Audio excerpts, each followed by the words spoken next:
Welcome to the Deep Dive. We're the place you come to when you want to go beyond the surface of your sources, find those compelling insights, and, well, make sense of this constantly shifting world of information. And today, we're really plunging in deep, exploring a concept that might sound like something niche, maybe just for psychiatrists. Right, something clinical. But it's actually, we think, a really powerful way to understand our collective experience, especially, looking ahead at where society might be going. We're talking about folie à deux. Folie à deux, it's French, literally translates to the madness of two. Uh-huh. Also known as shared psychotic disorder. Basically, it's when a delusional belief gets passed from one person, the primary, to someone else, the secondary.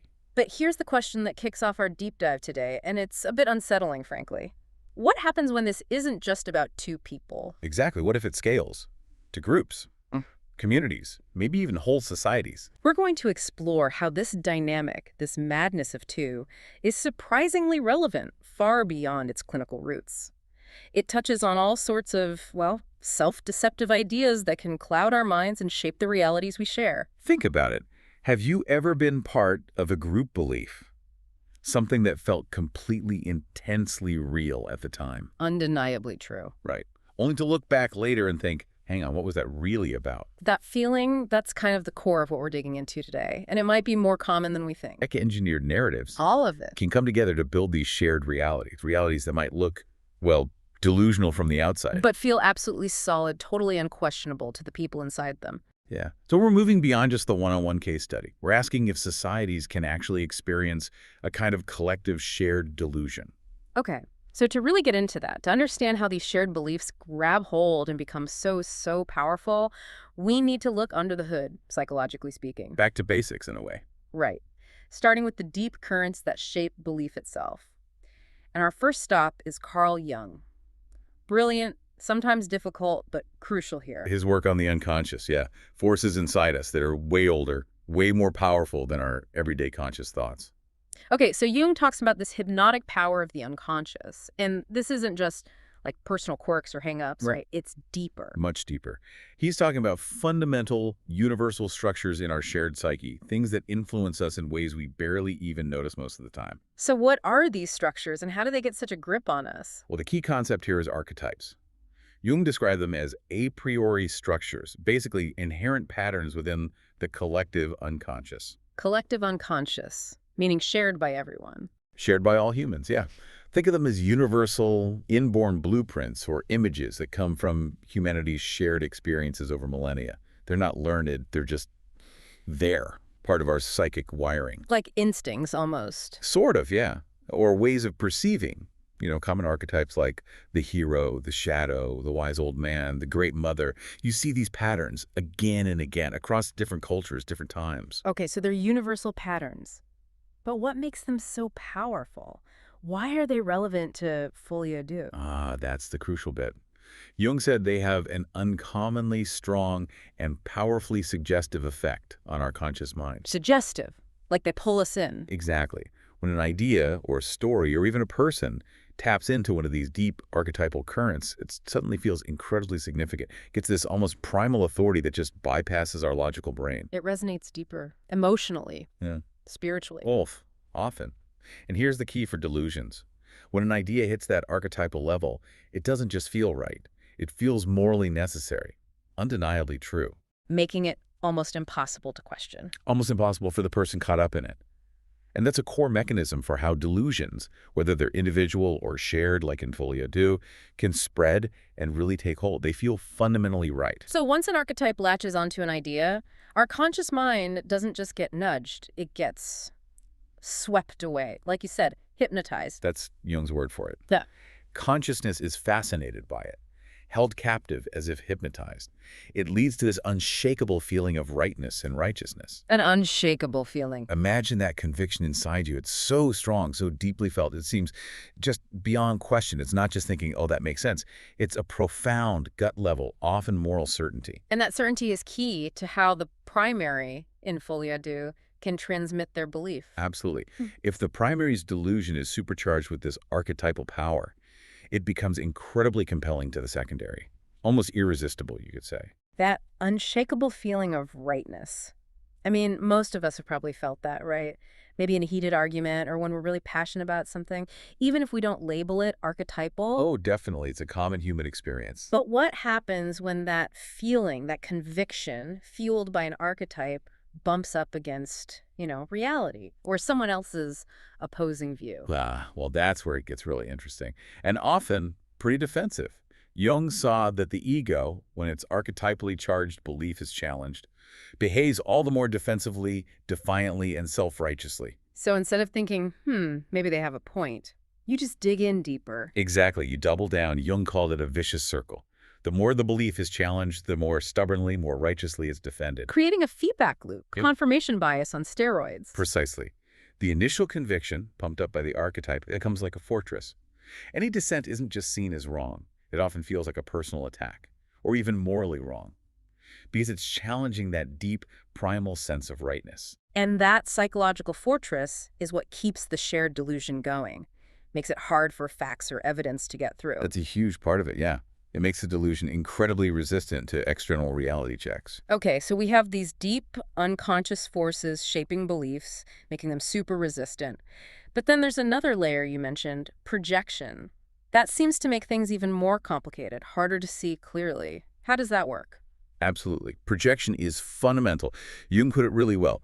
Our idea of a person consists of the possibly very incomplete picture he has received of the real person and of the subjective modifications he has imposed upon this picture. So we're not just seeing what's actually there. Rarely just what's there. We're constantly, unconsciously overlaying our own internal world, our assumptions, desires, fears, biases onto people and situations. The person we interact with is often a mix of who they really are and who we think they are, based on our own internal landscape. Which leads to that classic situation where X is convinced that he is right, and if anybody is wrong, it must be the other fellow. My perception is reality, yours is flawed. Exactly that tendency. Joan highlighted it. This self-righteousness, often fueled by these unconscious projections, makes genuine understanding incredibly difficult. And if a whole group starts projecting the same things, Then it reinforces the collective conviction. It creates a kind of consensual reality, but one that's ultimately skewed. Think about a group blaming all its problems on some other group. That's often a massive collective projection, blinding them to their own role or the real complexities. and getting people to see their own projections, that must be incredibly tough if it's all unconscious and tied up with feeling right. You can't just point it out, can you? Oh, definitely not. And this is critical for why shared delusions persist. Jung stressed that considerably more than mere telling is needed to dissolve these projections. Mere telling isn't enough. Not even close. He called them fateful misunderstanding, which under ordinary conditions remains forever inaccessible to insight. It's like trying to convince someone they're fundamentally mistaken about their own motives or perceptions when they feel absolutely certain. It requires a huge shift. Huge. A willingness to confront your own unconscious stuff, your biases. It takes real moral and mental effort, which, let's be honest, most people resist. Understandably. And that resistance makes shared delusions incredibly sticky. Challenges from the outside just bounce off this shared projected reality. Which sounds like a disaster for relationships, individual or collective, if you can't see the other person or the other group clearly. You can't have a real relationship. Yeah. Jung linked it to things like megalomania or inferiority complexes they make. Mutual recognition impossible, and without this, there is no relationship. No mutual recognition, no relationship. Right. And when people or groups are locked in their projections, they can't genuinely see or acknowledge the other, whether that's another person, another group, or even just inconvenient facts. So, applying this back to Folie, Deux, the shared delusion is often a shared projection. Very often, yes. The group collectively misinterprets reality through their shared subjective lens. It's internally consistent for them, but flawed from an outside view. They're projecting their inner world onto the outer world and then agreeing with each other about that distorted picture. And that agreement on the projection insulates them, makes external challenges seem irrelevant or wrong. Exactly. It isolates them within their bubble of shared misunderstanding. This feels like it could easily scale up beyond just two people or even small groups to something much larger, much more disturbing, like collective hysteria, societal madness. Jung warned about this, didn't he? Quite starkly. He did, absolutely. He issued a pretty severe warning that collective hysteria calls for collective therapy, which consists in abolition of liberty and terrorization. Wow. Abolition of liberty and terrorization as therapy. That's bleak. It's bleak, Because he saw that when these shared delusions and unconscious forces grip the masses, the psychological health of the whole society can collapse. It's not just a few individuals anymore, it's the whole population operating under a shared pathology. And that leads to that really alarming prediction you mentioned earlier, the one about states becoming not prisons, but lunatic asylums. Yes, alarmingly prescient, perhaps. Huh. He predicted that where rationalistic materialism holds sway, states tend to develop less into prisons than into lunatic asylums. Rationalistic materialism. Right. So a focus only on the measurable, the material, ignoring the deeper psychological stuff. Precisely. He argued that by losing touch with deeper psychological truths, by relying only on a surface-level rationality, a society can lose its grip on shared reality. It replaces genuine insight with a collectively enforced unreality, often driven by what he called an abysmal unconsciousness. Which he called a totalitarian psychosis. Yes, a totalitarian psychosis with its frightful consequences and the intolerable disturbance of human relationships. It's the ultimate scaling up of Folie à Deux. An entire nation or group falling under the sway of a shared delusion, often enforced by social or political pressure, leading to a collective break from objective reality. That is a direct and pretty chilling prediction for a potential endpoint of a postmodern society, where mass unreality becomes the norm. It's a serious warning, yeah. Okay, this vision of a totalitarian psychosis is heavy stuff. It shows how Folie à Deux can metastasize. But let's go back to the individual level for a moment. How do people get drawn into these shared beliefs so deeply, almost merging with the other person's conviction? You mentioned another Jungian idea, transference and even symbolic incest. That sounds intense. How does that fit? It's a really key piece, especially for understanding the dynamics within a Folie à Deux relationship. Jung talked about transference as an exaggerated mutual rapport. Exaggerated connection. Yeah, brought about by deep unconscious forces, Yeah. often involving a mutual unconsciousness. It's this intense psychological bond that forms. You see it a lot in therapy, but also in other close, influential relationships. Basically, old emotional patterns get unconsciously replayed or projected onto the other person. Creating a powerful, maybe irrational link. Exactly. Now, the incestuous character part, Jung was very clear. This isn't literal, it's symbolic. Symbolic of what? Symbolic of a deep urge for union with one's own being, or what he termed individuation. That's the psychological process of becoming a whole integrated self distinct from others and the collective. Becoming your own person. Right. But in its unhealthy, unintegrated form, this deep longing for union can manifest pathologically. It becomes, as Jung put it, a kind of repulsive symbol for the unio mystica, a mystical union, but one where boundaries dissolve completely. Emerging, losing yourself in the other person. A blurring of psychological boundaries, yeah. A deep, almost primal merging where one person's inner world gets tangled up with another's. You lose that clear sense of me and you. And in Folie à Deux, the secondary person often experiences this merging with the primary's belief. Precisely this kind of profound, undifferentiated merging. They don't just rationally adopt the belief, they absorb it. It becomes part of their own psychological structure. Yeah. Their boundaries dissolve around that belief system. So the delusion isn't out there anymore, it's in here. Exactly. This intense, almost sacred feeling, but potentially pathological union mirrors that symbolic incest idea.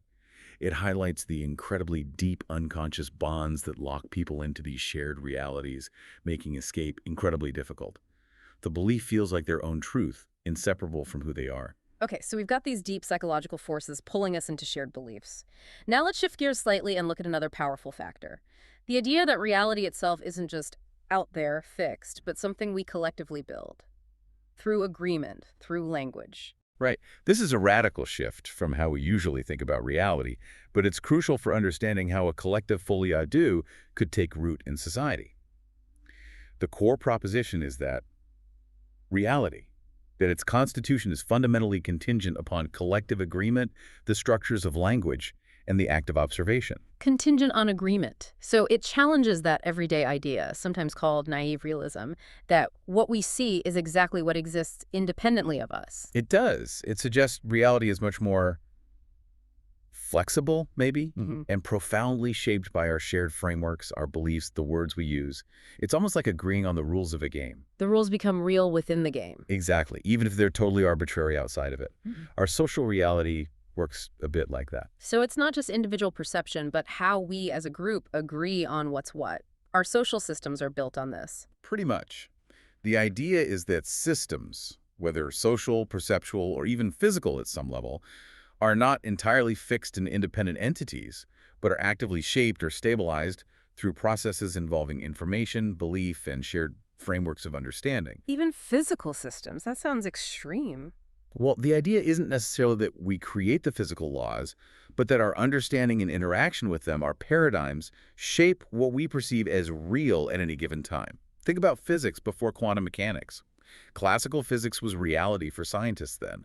New observations, new frameworks shifted that collective understanding. Okay, I see. The shared framework stabilized a certain view of reality. Right, and this applies to everything from social norms, what's polite, what's taboo, to complex economic systems. And you mentioned money earlier. That seems like the perfect example of something that feels totally real, but is purely based on agreement. It's the classic example, isn't it? Money's value is not intrinsic. A dollar bill, a number on a screen, it has no inherent worth. Its value emerges entirely from collective agreement and trust. Belief is the key ingredient. Belief functions as a critical informational input. If enough people suddenly stop believing in, say, the US dollar, its value would evaporate, regardless of the paper or the digital code. So thinking about shared delusions again, this suggests they could be seen as alternative realities, just ones agreed upon by a smaller or more intense group. Exactly. Highly localized or intensely agreed upon alternative realities. The stronger the collective agreement, the more stable and real that reality becomes for those inside the bubble. It's a scaled-up Folie, where a whole chunk of society invests belief in a narrative, creating its own internally consistent truth. A truth reinforced not by external facts, but by the internal agreement of the believers. Precisely. The collective agreement stabilizes that version of reality for them. Okay, if collective agreement is so powerful, then language must be absolutely central to this whole process, right? It's how we form and maintain these agreements, how we talk ourselves into a shared reality. Language is fundamental. It's not just for describing reality. It actively creates it in many ways. Think about Plato. There's this great insight about how the Greeks, particularly through thinkers like Plato, took these old kind of barbarian concepts of gods and monsters Yeah. and translated them into modern principles and damnations without the need for such idols, using only the word and the things we know of in which to craft our desires. Using only the word. So language becomes the tool to build new concepts, new moral frameworks. Exactly. Plato was seen as the mouth that the gods spoke through, shaping understanding for a whole civilization. It shows the incredible power of language to redefine reality, to take fuzzy old ideas and make them concrete, or build entirely new belief systems just through careful wording and narrative. But language can also distort, right? Thomas Hobbes warned about that. Absurd assertions, he called them. He did. Hobbes was very sharp about this. He saw how absurd assertions often come from confusion and unfit connection of their names, Unfit connection of names, like using words sloppily. or using them deceptively. He pointed out how metaphors, tropes, and other rhetorical figures, instead of words proper, or using names that signify nothing but are taken up and learned by rote from the schools, can twist the truth. So using vague jargon or flowery language to obscure meaning. Pretty much. He was describing how imprecise or manipulative language lays the groundwork for shared misunderstandings, which can easily become shared delusions. When words get detached from clear meaning or used just for emotional effect, they can be weaponized to build these alternative realities. And in Folie, language is the medium and the tool. Both. The primary person, or maybe a dominant cultural narrative, can skillfully use language to craft desires, tap into those archetypes we talked about, and make absurd assertions sound like solid truth. And then the secondary person or the group accepts it, especially now in this postmodern era with so many competing narratives flying around. Exactly. It's easier than ever to get lost in the linguistic fog where objective truth is hard to grasp. It reminds me of something Terence McKenna said, that culture is the sanctioned virtual reality put in place by the machinery of local language. Language creates the bubble we live in. That's a powerful way to put it. Which brings us to another really interesting idea, the observer effect as a metaphor. Not the strict physics definition, but the idea that just by looking at something or believing something collectively, we somehow shape it. This is a fascinating analogy for how collective belief might work to solidify reality. There's this theory called PSUM-OAK, good of a mouthful, psychedelic science of the universal manifestation of thought, Okay. which describes the observer effect not just as a physical thing, but as a conscious experience